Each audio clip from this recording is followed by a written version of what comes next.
Good morning, children. Hope you all are doing well. Welcome to English class. Children, in last session we had discussed about speech writing. Now, today is another session of speech writing in which we shall discuss about the solved example, and also we will see few questions given in your book related to speech writing, right? So let's get started. Let's have a quick recap of what we did in the previous video. In the previous video we learned about the introduction of speech writing, how to write a speech, right? It is an important form of writing skill. It is basically a formal talk, oral, a verbal presentation before an audience, and you express your views on a certain topic. Speech writing is usually done in 100 to 120 words. That is the given word limit, right? Now, how to write a speech? So, to write the speech, first of all, you have to greet the audience, right? Once you have greeted the audience, then you have to introduce yourself. Who are you? And then you have to mention the purpose, why you are there before the audience. What is the purpose of being there? So you have to mention the purpose. After that, you have to introduce the topic.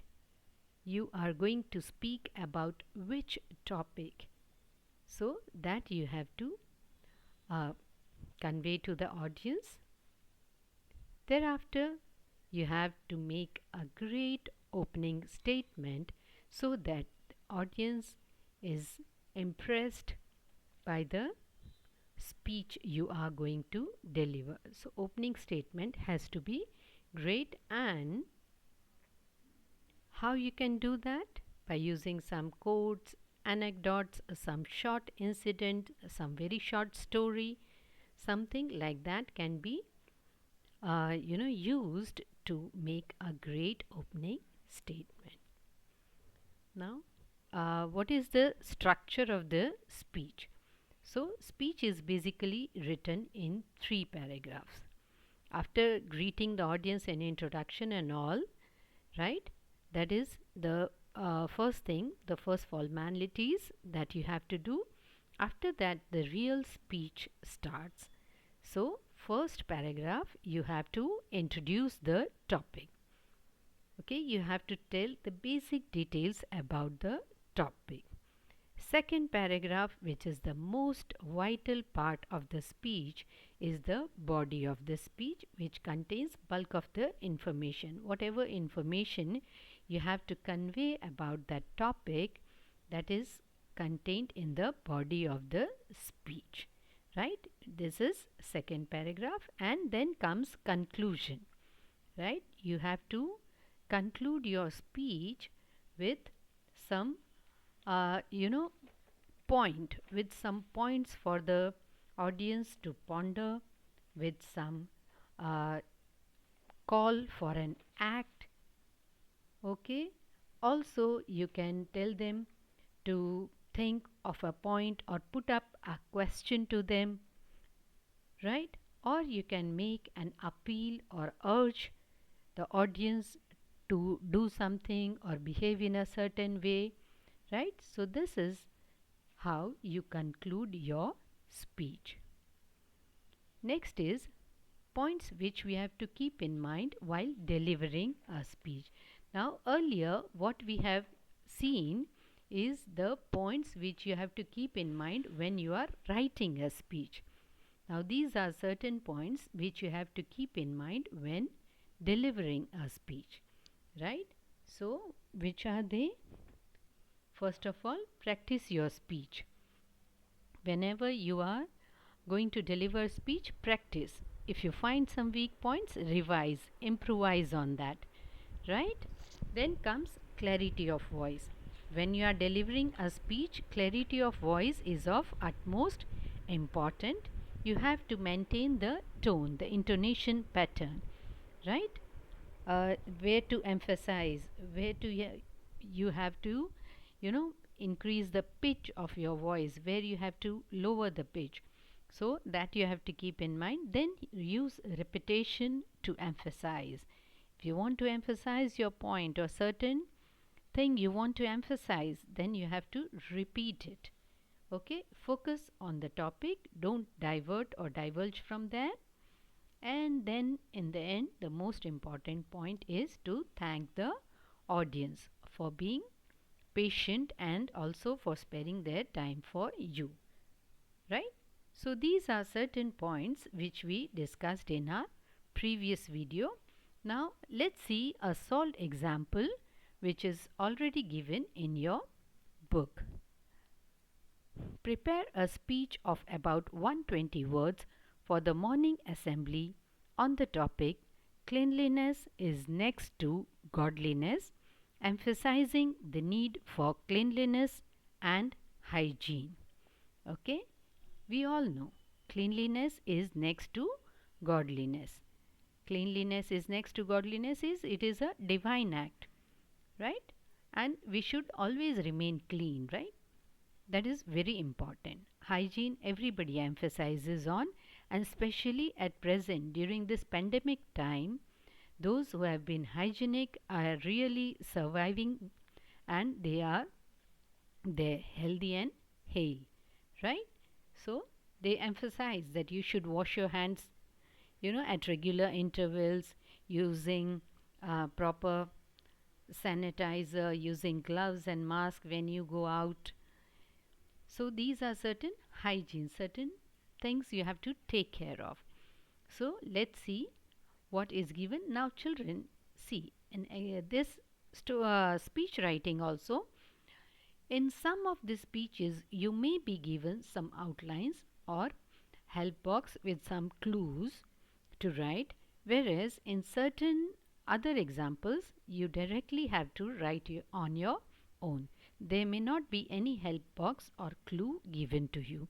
Now in this example we are not given any clue.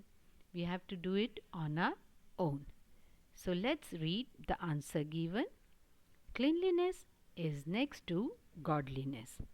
Respected principal, learned teachers and my friends.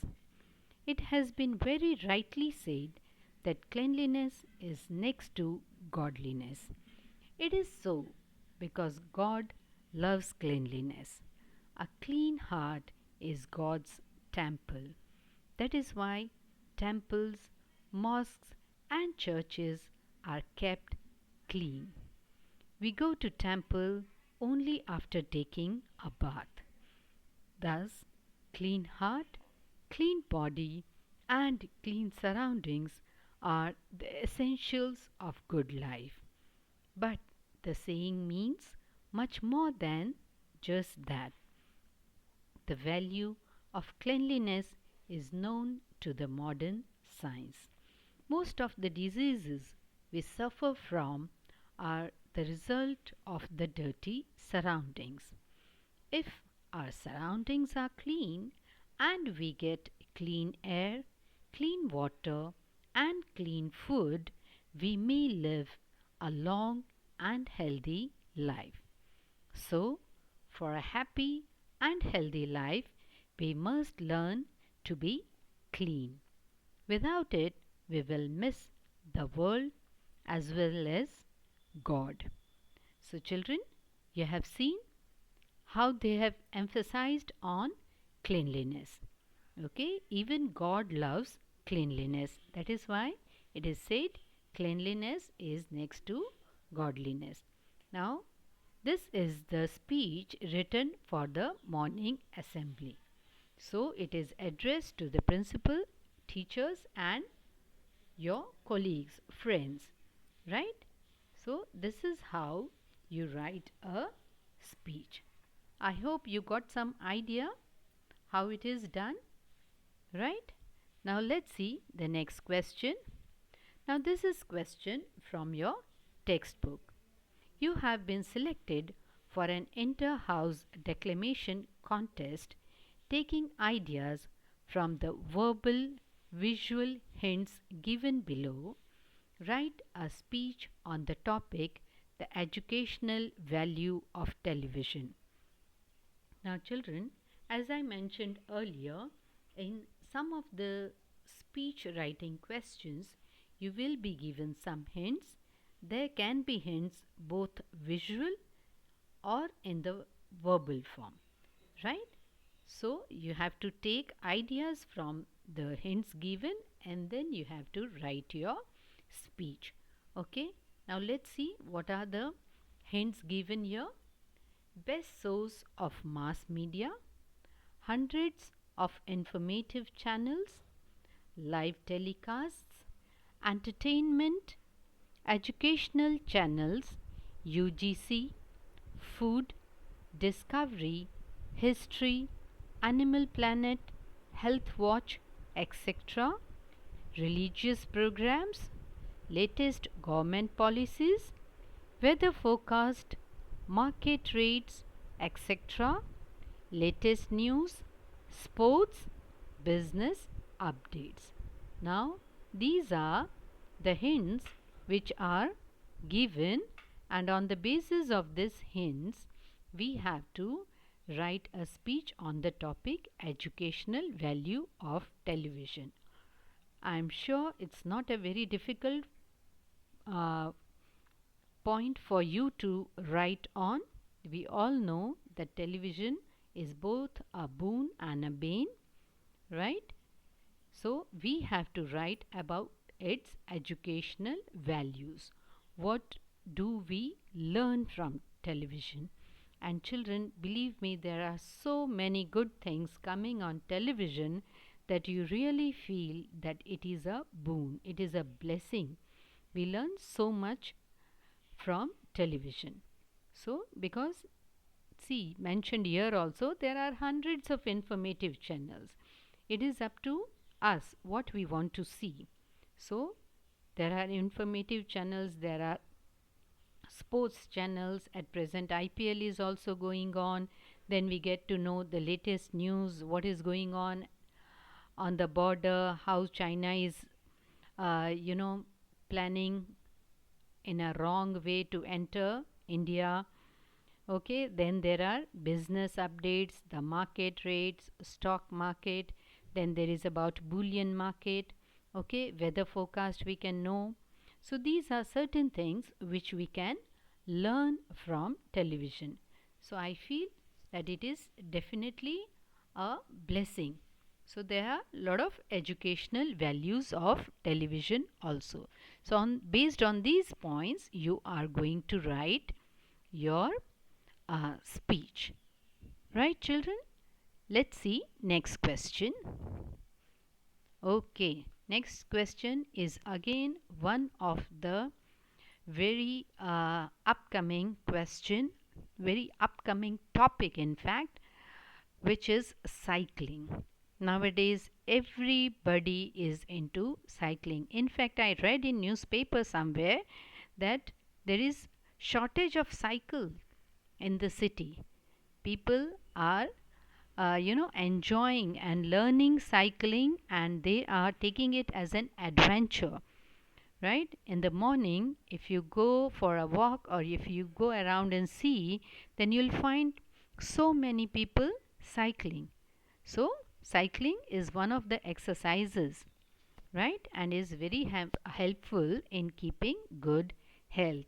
Now, taking help from the verbal visual hints given below, write a speech in about 100 words on advantages of cycling.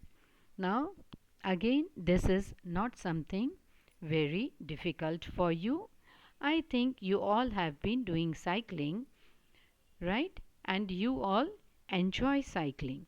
So, you know what are the advantages, right? Apart from being a good exercise, it is also helpful in keeping good health.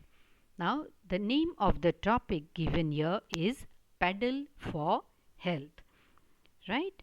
So, what are the helping points or the hints given? Let's see.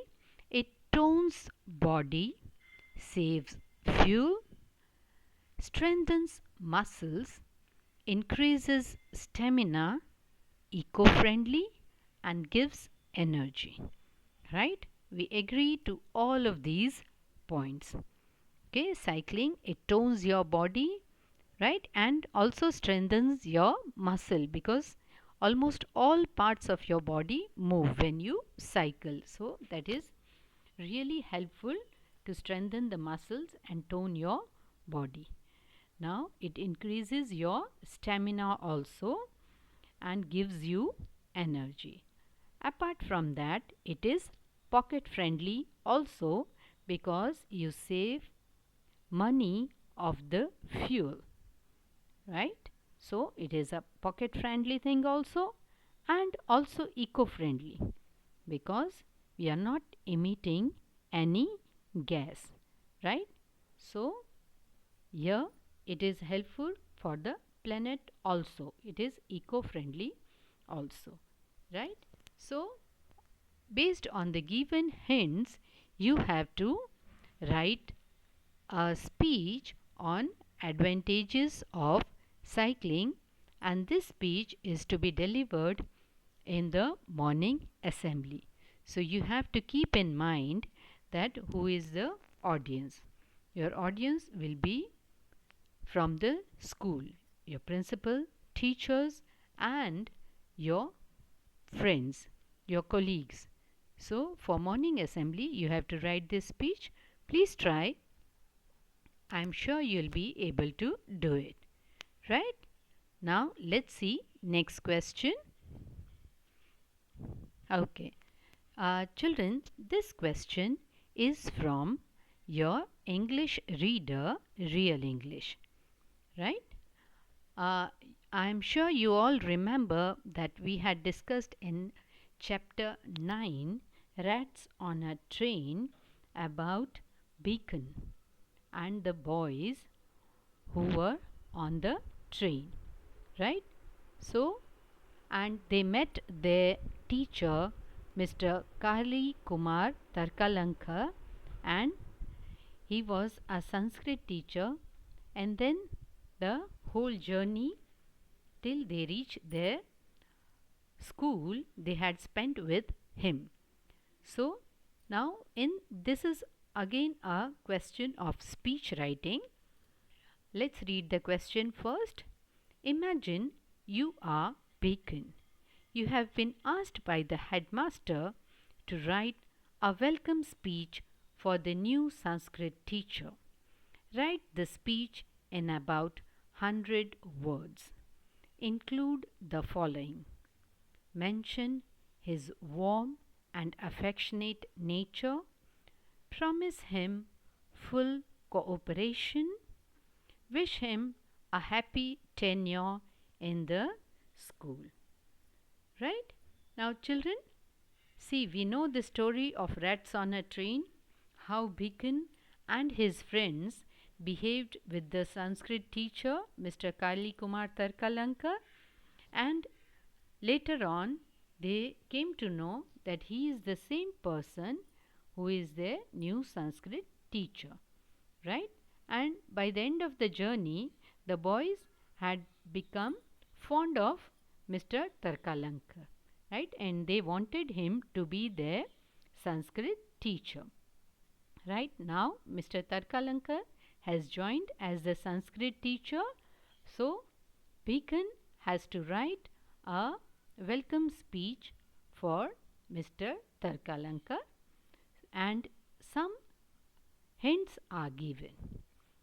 You have to mention his warm and affectionate nature. Now we know Mr. Tarkalanka was very affectionate. When the boys ate his food, he didn't say anything. He was calm, cool, and composed, right? And he also bought mangoes and chocolates for the boys, right? Then you have to promise him full cooperation, right? Since he is new to the institute, you have to promise him that you will cooperate with him, and in the end, you have to wish him a happy tenure in the school. Whatever time he serves in the school, he should serve it happily. So, these are the points given, and on the basis of these points, you have to write a speech, a welcome speech for the new Sanskrit teacher. Right, children? So, I hope you will be able to do this. Right?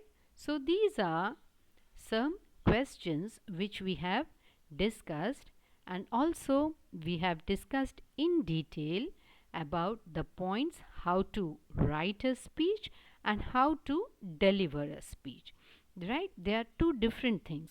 First, you need to write your speech very well, and once it is written very well, then you have to keep certain points in mind when you are delivering this speech. So, they are a certain different set of points. So, both these sets of points you have to keep in mind, right? So, with this we come to the end of our session today, right? Hope you will be able to do the exercises with the help of the uh, points given earlier, right, children? Thank you so much. Take care till we meet again. Bye bye. Have a good day.